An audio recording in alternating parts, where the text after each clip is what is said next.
다 함께 사도신경 고백함으로 아침 예배를 하나님 앞에 올리겠습니다.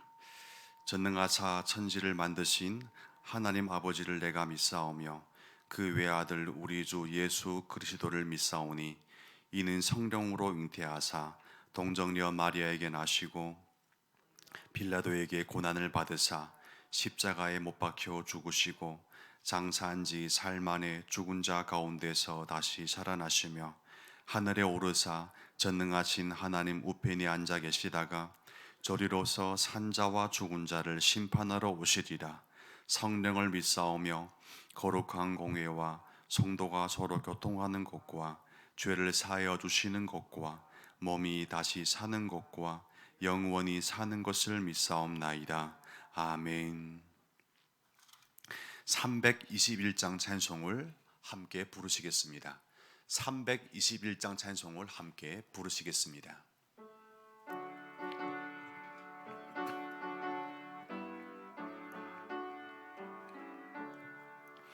날 대속하시 예수를 제 생명 모두 드리니 늘 진실하게 하소서.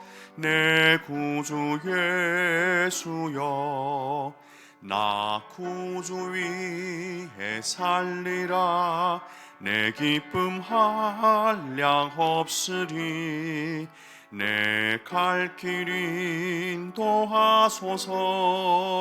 내 구주 예수여, 날 구원하시 예수를 일평생 의지하오니 날 영접하여 주소서. 내 구주 예수여, 나 구주 위에 살리라. 내 기쁨 한량 없으리. 내 갈 길 인도하소서. 내 구주 예수여, 주 십자가에 달리사 날 자유하게 했으니 내 몸과 마음을 주 위에 다스게 하소서. 나 구주 위에 살리라. 내 기쁨 한량 없으리. 내 갈 길 인도하소서. 내 구주 예수여. 아멘.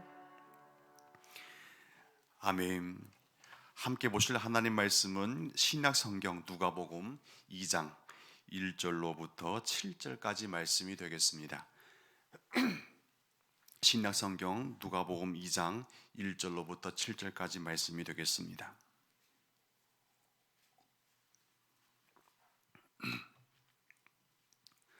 누가복음 2장 1절로부터 7절까지 말씀이 되겠습니다. 함께 찾은 말씀을 교독 후 7절 말씀을 합독하시겠습니다. 그때에 가이사 아구스도가 영을 내려 천하로 다 호적하라 하였으니 이 호적은 구레뇨가 수리아 총독이 되었을 때에 처음 한 것이라. 모든 사람이 호적하러 각각 고향으로 돌아가매 요셉도 다윗의 집 족속이므로 갈릴리 나사렛 동네에서 유대를 향하여 베들레헴이라 하는 다윗의 동네로 그 약혼한 마리아와 함께 호적하러 올라가니 마리아가 이미 잉태하였더라. 거기 있을 그때에 해산할 날이 차서 첫 아들을 낳아 강보로 싸서 구유에 누웠으니 이는 여관에 있을 곳이 없음이러라. 아멘. 새벽기도 나오실 때 5분의 성도님께서 1,000번 헌금을, 한 분의 성도님께서 감사 헌금을 드리셨습니다. 감사의 제목을 나누겠습니다. 하나님 아버지 감사드립니다. 1월 한 달 지켜주듯이 2월 한 달도 모든 일을 잘 감당할 수 있도록 지켜주시옵소서. 하고자 하는 일들 잘 마무리할 수 있도록 인도하여 주시옵소서. 아멘. 이 소원의 기도가 우리 모든 분들에게 소원이 되기 원하고 또 응답받는 기쁨이 있기를 바랍니다. 장대 광고를 드리겠습니다. 1-5 구역 고 유춘자 권사님께서 소천하셨습니다. 입관 위로 예배는 오늘 오후 2시, 천국 환송 예배는 내일 오전 5시 20분에 있습니다. 빈소는 청기와 장례식장 302호실입니다. 코로나19 감염 예방을 위해 조문을 원하시는 분은 개별적으로 이동해 주시기를 바랍니다. 새벽 기도 드리시는 모든 분들에게 주님께서 기도 응답의 기쁨으로 여러분과 임마누엘 하시길 소원드립니다. 지난번까지 누가복음 1장의 말씀을 통하여서 세례 요한과 예수님이 잉태 사건을 중심으로 하나님께서 놀라운 역사와 놀라운 임재의 은혜로 사가랴의 가정과 마리아에게 영광으로 임재하는 모습을 함께 살펴보았습니다. 1장에서 나오는 은혜로운 모습을 잠깐 다시 한번 되짚어 보게 된다면 여러분과 저에게 주시는 참 유익한 교훈이 있습니다. 그 교훈은 사가랴의 가정과 마리아의 인생과 요셉의 인생이 참 복되었던 것은 사가랴의 가정과 마리아의 인생이 남다르게 성공해서 그들이 참 유복했던 게 아니고 그들의 인생 가운데서 하나님의 남다른 은혜를 참 항상 누렸던 그 이유 때문에 그들의 인생이 참 복되었다는 것을 여러분과 저는 함께 나누었던 기억이 있습니다. 여러분 새해 복 많이 받으시길 바랍니다. 보기 싫은가 봅니다. 여러분 새해 복 많이 받으시길 바랍니다.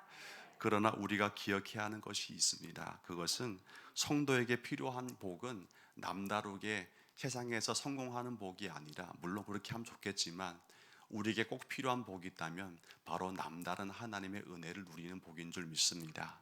우리가 참 평안하고 행복한 것은 남다르게 잘 나가서 막 인생에 대박 나서 행복한 게 아니라 우리 삶 가운데 남다른 하나님의 찾아오심의 은혜가 있기 때문에 행복한 것이죠. 여러분 하나님 때문에 행복한 성도가 되기를 바랍니다. 오늘의 본문은 예수님의 탄생 이야기를 다루고 있습니다. 함께 1절부터 3절까지 다시 한번 큰 목소리로 합독하시겠습니다. 그때에 가이사 아구스도가 영을 내려 천하로 다 호적하라 하였으니 구레뇨가 수리아 총독이 되었을 때에 처음 한 것이라. 모든 사람이 호적하러 각각 고향으로 돌아가매. 아멘. 로마 황제는 매 14년마다 한 번씩 이렇게 호적을 하였다고 합니다. 호적을 할 때마다 로마 제국이 통치했던 모든 식민 나라에 있었던 속국에 있었던 사람들은 모두 다 호적을 했던 게 아니고 남자들만 동원되어서 본족 본인이 있었던 그 고향으로 돌아가서 호적을 다시 등록을 하였다고 합니다. 호적을 했던 이유는 너무나 분명하죠. 식민 통치를 해야 되기 때문에 가장 필요한 것은 돈이 아니겠습니까? 그러려면 세금을 정확히 계산해야 되는데 그 세금은 어디서 옵니까? 바로 사람에게서 오겠죠. 그 세금을 정확히 계산하고 또 전쟁이 났을 때 군인을 징집하기 위해서는 남자들이 얼마나 있었는지 또 어느 지역에 어떻게 분포되어 있는지를 정확하게 계산을 해야 했다고 합니다. 그래서 14년마다 한 번씩 호적 등록을 하도록 하여서 로마 제국의 식민 통치를 더 공고히 하고자 하는 목적을 이루고자 했던 것입니다. 그러니 호적을 할 때가 되면 로마 식민 통치하에 있었던 모든 속국의 그 각 고을마다 지방마다 북새통을 이루었다고 합니다. 왜냐하면 많은 사람들이 한꺼번에 먼 도시로 가서 돈벌이 갔던 사람도 그렇고 다른 도시에 살던 사람도 그렇고 모두 다 본인이 태어났던 고향으로 돌아와서 호적을 등록해야 하기 때문에 마치 지금 우리가 겪고 있는 설날의 명절 풍경과 같은 명절 대이동이라고 하죠. 참 북새통과 같은 그런 모습을 연상케 하는 그 당시의 시대적인 배경을 잠깐 우리는 연상해 볼 수 있는 것 같습니다. 가는 곳마다 여행하는 사람들이 많았고 여행하는 사람들이 많기 때문에 가장 어려운 것이 무엇입니까? 바로 교통편이었고 또 한편으로는 그 지역에 가서 머무는 문제였습니다. 숙식의 문제가 참 어려웠던 것이죠. 그리하여서 그 시절이 되면요, 그 시즌이 되면 여관마다 숙객들이 너무나 많아가지고 여관방을 얻기가 참 어려운 그런 상황이 연출되었다고 역사학자들은 말하고 있습니다. 여러분, 이 시대적인 배경을 통하여서 우리에게 보여주는 한 폭의 그림이 있습니다. 그 그림에는 로마 황제 가이사, 즉 시저라고도 하죠. 가이사 황제를 위해서 모든 사람들이 분주하게 수고하며 움직이는 모습이 있습니다. 다시 한번 말씀드리겠습니다. 로마 황제 가이사 혹은 시저, 그 사람은 높이 앉아 있고 모든 사람들은 그 한 사람을 위해서 수고하는 모습이 그려지고 있어요. 모든 사람이 그 한 사람을 위해서 신으로 숭배하면서 그 가짜 우상 숭배를 위해서 모든 사람들이 움직여주는 모습을 보여주고 있는 그림이 있고, 또 한편에는 모든 사람을 위해서 친히 움직여 주시는 한 분이 계시는데 그분이 바로 하나님이셨습니다. 여러분 이해가 가시죠? 한 사람을 위해서 모든 사람이 움직였던 그 당시 시대적인 배경은 또 한편에 모든 사람의 수고롭고 무거운 짐을 덜어주기 위해서 또 분주하게 수고롭게 움직여 주시는 한 분이 계십니다. 바로 그분이 하나님의 아들이신 메시아, 즉 예수 그리스도셨죠. 여러분, 하나님께서는 말씀하지 않습니까? 예수님을 통해서 수고하고 무거운 짐진 자들아 다 내게로 오라, 내가 너희를 쉬게 하리라. 여러분, 하나님이 하나님이신 이유는 하나님은 우리를 향하여서 나를 위해서 수고하라고 말씀하지 않고 내가 너희를 위해 수고하겠다, 그러니 나의 안에 있는 자는 더 이상 수고로움을 피하고 그 안에서 참된 위로를 받을 것이라고 말씀하고 있는 것이죠. 여러분, 세상 만사 가운데 우리한테는 참 내일을 아름답게 보장해 줄 수 있는 넉넉함이 있지 않지만, 그러나 여러분에게는 오늘 하루 새벽 기도 가운데 넉넉하게 하나님의 영광으로 임재하시는 그분의 은혜 안에서 참된 위로와 평안을 누리시기를 주님 이름으로 축복을 드립니다. 우리가 행복했던 것은 세상이 보장해 주어서가 아니라 오히려 하나님이 넉넉한 은혜로 찾아오시기 때문에 우리 오늘 하루도 넉넉함은 없지만 그럼에도 행복할 수 있는 이유가 아니겠습니까? 세상에 가장 강력한 사람은 누구입니까?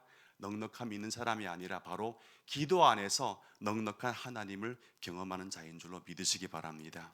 그렇기 때문에 여러분, 이 기도 시간이 소중한 것이고 이 기도만큼은 타협 없는 신앙 경건으로 여러분의 인생 가운데 끝까지 유지되기를 주님 이름으로 축복을 드립니다. 여러분, 하나님께서 찾아오시는 그 모습, 저는 말씀 묵상하다가 큰 감동 받았어요. 세상의 가치는요, 여러분과 저의 수고를 통해서 그 위대함이 발견되거든요. 그러나 오히려 하나님 안에서의 가치는요, 세상 천하 만물을 창조하신 하나님의 그 위대하심의 영광이 우리와 같은 비참한 존재를 향해서 찾아온다는 것이 얼마나 큰 영광입니까? 세상의 가치는요, 조금만 높은 자리에 있어도 만나주지를 않습니다. 왜냐하면 밥상에 앉아서 함께 먹을 수 있는 그런 차이가 되지 않기 때문에 그래요. 그러나 하나님의 가치도 어떻습니까? 아무리 비천하고 가진 것 없고 때론 여러모로 절망 속에 있을지라도 하나님은 외면하지 않는다는 것입니다. 여러분, 외면하지 않는 하나님이 팔을 벌리고 있기 때문에 탕자의 자리에서도 여러분 실망하지 마시고 그 자리에서 박차고 나오셔서 하나님의 은혜로운 품으로 안기시길 바랍니다. 그 품 안에 참된 위로와 안식이기 때문에 그런 것이죠. 여러분, 이런 시대적인 상황 때문에 갈릴리 나사렛에 살던 요셉이 출산을 앞둔 마리아를 데리고 지금 장거리 여행을 나선 것입니다. 여러분, 쉽게 이 본문 말씀에서 나사렛에서, 갈릴리 나사렛에서 베들레헴으로 갔다 이렇게 있겠지만 이 문장적인 차이는요, 한 단어의 차이지만 그러나 그 거리의 차이는요 128km가 됩니다. 물론 지금은 엑셀 한번 밟으면 한 2시간이면 가는 곳이지만 그러나 그 당시에는 밟을 엑셀이 없었거든요. 기름을 태우는 차를 탔던 게 아니고 나귀가 참 비싸가지고 나귀를 태울 수도 없었고요. 제 생각에는 아마 마리아와 요셉은요 천천히 걸어서 128km의 장거리 여행을 하지 않았을까. 여러분 상상해 보십시오. 지금 마리아는요 출산을 곧 했거든요. 마리아는요 만삭을 앞둔 몸이었습니다. 그와 같은 어려운 상황에도 불구하고 128km를 여행했다는 것은요 그 어려움은 가히 상상할 수 있는 어려움이 아니겠습니까? 4, 5절 말씀을 함께 읽겠습니다. 요셉도 다윗의 집 족속이므로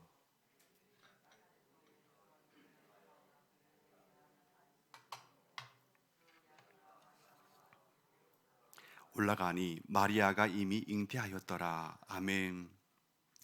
곧 출산을 앞둔 마리아를 데리고 128km 되는 장거리 여행을 한 것은 대담한 위험한 여행이라고 했습니다. 그러나 남자들만 호적을 하면 되었던 그 당시라고 말씀했는데, 왜 하필이면 만삭의 몸인 마리아까지 데리고 요셉은 장거리 여행을 해야만 했을까요? 여기에는 남다른 요셉의 고충이 있었습니다. 5절에 보니까 이렇게 표현합니다.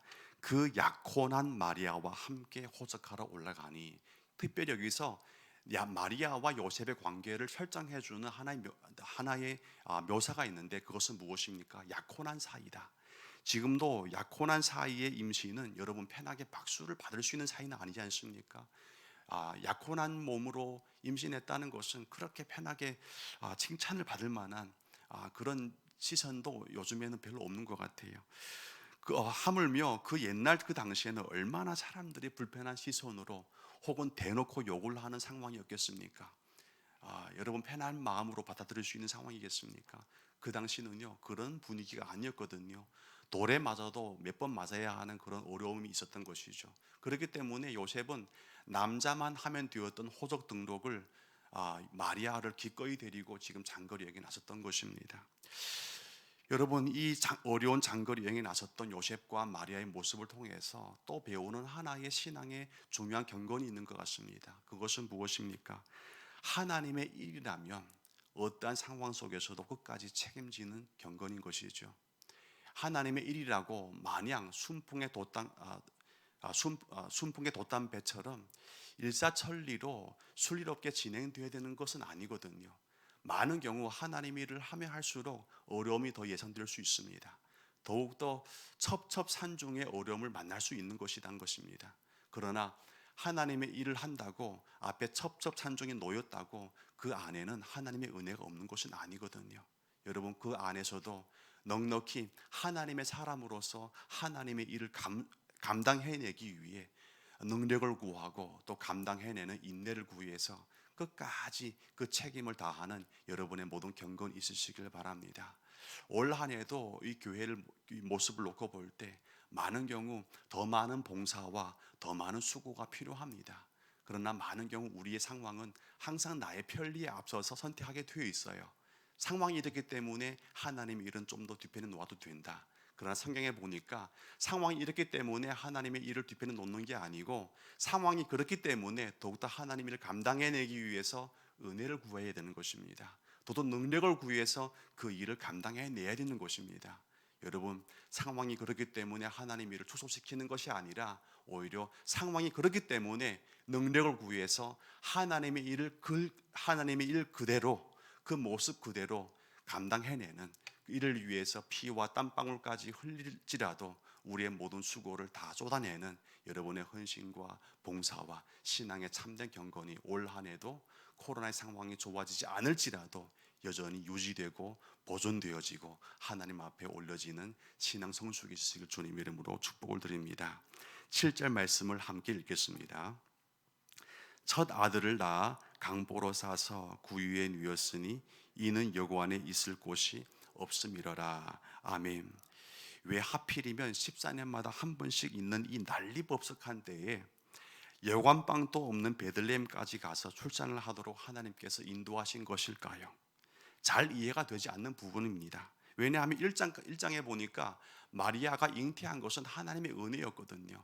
천사까지 동원되어서 마리아, 내가 임신한 것은 하나님의 역사다, 성령으로 인해서 잉태될 것이다 라고 선포한 것이 아닙니까?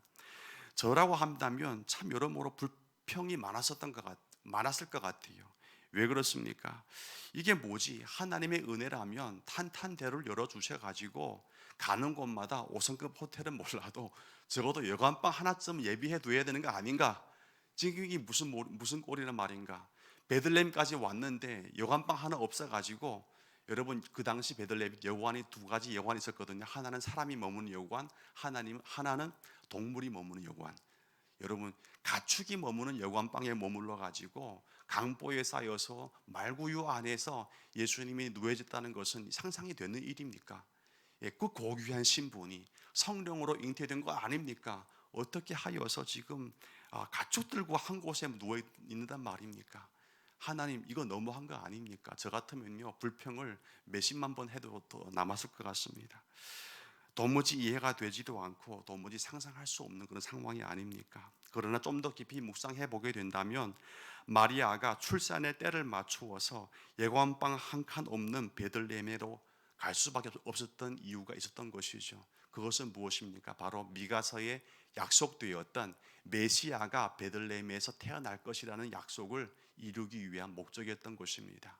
당장 하나님의 약속이 이루는 방법에는요, 여러분과 저를 편하게 하는 방법이 아닐 수는 있어요. 편하게 할 방법일 수도 있습니다. 그럼에도 불구하고 편하지 않을지라도 하나님의 약속이 성취되는 은혜의 통로라면 여러분 그 안에서 여러분의 모든 희생과 여러분의 모든 인내가 반드시 있어야 할 줄로 믿습니다. 하나님의 아들 예수님도 이 땅에 오실 때 어려운 상황 가운데 오셨거든요. 그렇기 때문에 여러분 신앙생활할 때 내가 이러고자 예수님 믿은 게 아닌데 왜 잘 되는 것 하나도 없나라고 불평하지 마십시오. 이 당시 예수님이 오시는 그 상황을 놓고 보더라도 잘 된 게 하나도 없었거든요. 그럼에도 불구하고 하나님의 약속은요 성취되었습니다. 하나님의 은혜는요 우리의 상황 가운데 판단 가운데 참 편하다는 상황 가운데서 이루어지는 게 아니고 하나님의 은혜가 이루어지려면 어떠한 절망 속에서도 이루어집니다. 여러분, 여러분의 삶 가운데서 참 힘든 여정이 있을지라도 참 하나님이 이런 상황 가운데 나를 도와줄 수 있을 것인가 그렇게 의문 가지지 마시고 하나님의 은혜가 있다면 여러분의 절망을 넉넉히 은혜로 바꾸시는 주님을 확신하시고 믿으시기를 바랍니다. 왜냐하면 말구유 안에서도 세상을 구원하신 예수님이 오셨거든요. 하물며 우리와 같은 상황 가운데서 하나님의 은총이 이루어지지 않겠습니까? 여러분 구유에 놓이신 예수님 바라보시면서 어떠한 절망도 능히 은혜로 바꾸시는 주님 안에 주님 앞에 이 시간 기도로 나오시길 바랍니다. 그래서 우리의 모든 눈물을 우리의 모든 한숨을 오히려 찬송과 오히려 감사로 바꾸시는 하나님 앞에 오늘 하루 행복을 누리는 또 행복을 받아서 간증으로 삼아가는 여러분의 모든 인생 성공의 이야기가 이어지기를 주님의 이름으로 축복을 드립니다. 함께 기도드리겠습니다. 아버지 하나님, 예수님의 탄생 이야기를 통해서 나눈 은혜가 있습니다. 그것은 하나님께서 우리의 방법으로 약속을 성취하는 것이 아니고 하나님의 방법으로 하나님께서는 어떠한 상황성 속에서도 하나님 약속을 이루신다는 것입니다.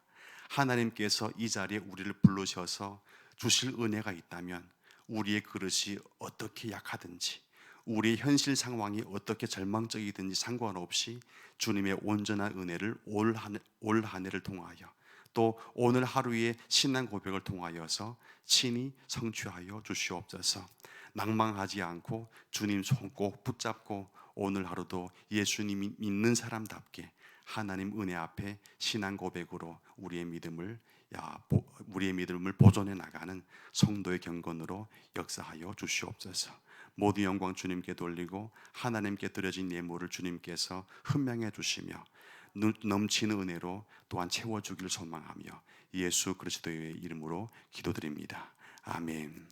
하늘에 계신 우리 아버지여, 이름이 거룩히 여김을 받으시오며 나라가 임하시오며 뜻이 하늘에서 이루어진 것 같이 땅에서도 이루어지이다. 오늘날 우리에게 일용할 양식을 주옵시고 우리가 우리에게 죄진 자를 사하여 준 것 같이 우리 죄를 사하여 주옵시고 우리를 시험에 들게 하지 마옵시고 다만 악에서 구하시옵소서. 대개 나라와 권세와 영광이 아버지께 영원히 있사옵나이다. 아멘. 이 시간 말씀을 통해서 여러분 마음 가운데 임한 말씀의 빛이 있다면 그 말씀 붙잡고 잠깐 결단의 기도를 드렸으면 좋겠습니다. 계속 이어서 공동체를 통해서 부탁한 하나님의 합심 기도를 놓고 함께 기도했으면 좋겠습니다. 믿음을 잘 지킬 수 있는 안전하고 풍성한 구정 명절을 보냈습니다. 온 가족이 다 임마누엘 가정의 은혜를 누릴 수 있도록 우리 가정의 임마누엘의 복을 위해서 한 주먹 기도했으면 좋겠습니다. 오미크론 확산 상황 가운데 교회와 성도님들을 지켜주시옵소서.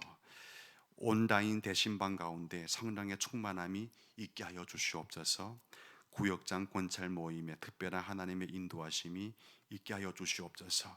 또 우리 주변에 있는 어려운 소상공인과 또 육신 가운데 참 치유가 필요하신 어려운 환우분들을 위해서 치유와 회복의 기도를 한 조목 드리고 여러분의 개인 기도 제목으로 계속 새벽 기도를 이어가시면 좋겠습니다. 함께 기도하시겠습니다.